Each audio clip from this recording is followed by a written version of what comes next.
Hey, my name is Brent here on Cloudy with the Chance of Meeples. Today on the channel, we're going to chat about helping our kids enjoy board games.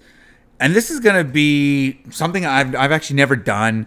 I'm just a normal dad. I have no psychology degree, nothing like that. I got my Monday to Friday job, come home, pay the bills, play with the kids, mow the grass, whatever. I'm just a normal dad per se. And I had a conversation with someone saying that they didn't like playing games as a family because their kids kind of like are poor sports, or kind of like game nights don't go over well, and so they just don't play games as a family as much as they want to. It just doesn't really happen. And it made me think about me and my wife Nicole and our kids, and how we navigate teaching our kids to play games. And so this is like my thoughts, like 3 things I've kind of thought of, ways to help make a successful family game night. Okay, I will also say we play a bunch of games. It's not like all blissful fun all the time.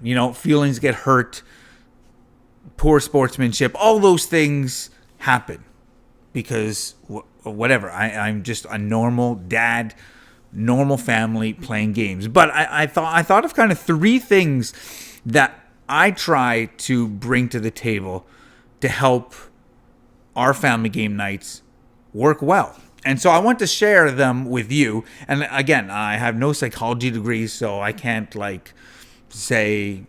support any whatever research or nothing like that. This is just for me. And by all means, if you have something to add, how you have helped navigate your kids in enjoying games or playing games, put them in the comments. Continue this discussion, continue this conversation. But let's start off with the first one. What I found playing games helps is playing cooperative games.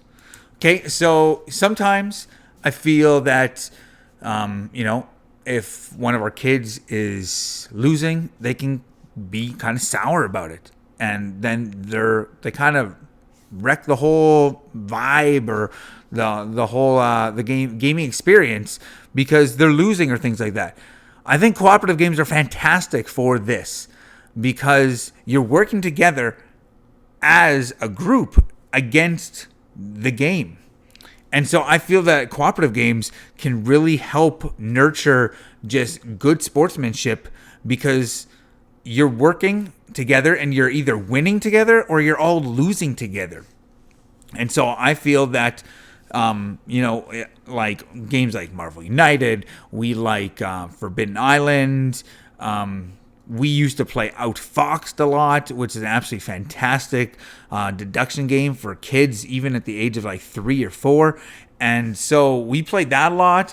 But cooperative games are a great way to kind of de-escalate some tension for you and you could bring this into game groups as well. But I'm taking a look at this from like a dad raising kids to like and enjoy playing board games. So cooperative games I think are a great thing to have. I personally, I've said this on the channel, cooperative games wouldn't be my necessarily first choice, but playing it with my kids, I love having cooperative games with my kids because I can work with them. We can work through a puzzle. We can work through a problem together, and we either win together or we lose together. So that's my first one. My second thing is, it's kind of twofold. Don't play take that games. Okay? Like if you have, kids that don't like being attacked in games, whether they probably potentially like thwarting other people's plans, And so they do the take that, but they can't necessarily receive it.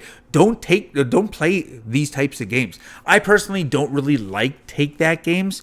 Yes, I know King of Tokyo in my top 5 favorite games of all time, but I feel that's a different type of take that because everybody's just beating up on everybody. But games that are legitimately just like, I got this bad card, well, I'm giving it to you.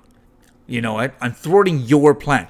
My kids can feel like picked on or bullied or whatever. And depending on dynamics in your family or, those playing the games, they can be like pretty mean and malicious. And so I'd suggest not playing take that games. At the same time, play games that your kids like to play.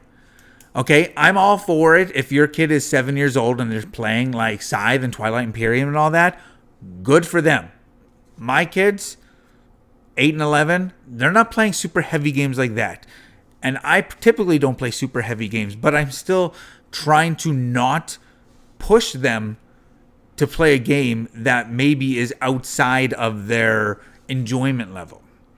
Like, if it says it can be played 8 and up, and you have like an 8-year-old or a 9-year-old, don't think, oh man, it says 8 and up, my kids should be able to play it. Well, maybe they can, but maybe they just don't want to. And let's not force our kids to play the games that we want to play. And again, sometimes it's hard for me because I'm like, man, I would really love to teach my kids Everdell. They're not quite at the point to sit through a 60, 75-minute game. And that's all right. But yeah, look at the games you're playing as a family or playing with your kids and just read the room. If your kids have had a bad day, if my kids have had a bad day, I'm not going to play games that are really like in your face and like attacking type of games. And so, yeah, don't play take that games. Well, you can play them, but my suggestion is if you have kids that are kind of poor sports at times, don't play games that are going to like just evoke like negative like attitudes and things like that. And then my final one is you as the parent, model sportsmanship. That like our kids watch us. Our kids learn from us. And if I'm playing a game and I'm losing and I'm like just like absolutely ripped up and being a poor sport, my kids are seeing that and they're going to think, okay, that's all right. Dad's losing. He can be a little grumpy afterwards. I don't know if it actually is all right though, because the game should be fun.